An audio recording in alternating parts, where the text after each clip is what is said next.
เด็กๆมาเที่ยวเอ็กโกลูตัสประเทศไทยมี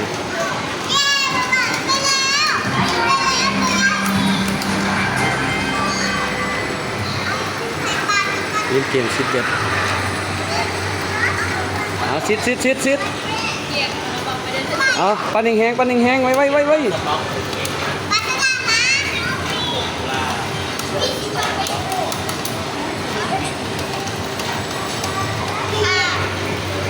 เอ็กโกลูตัสหนองคายลูกลินเครื่องบิน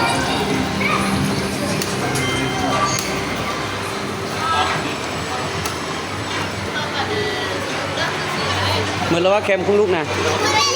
บ่ได้ซ้ำว่า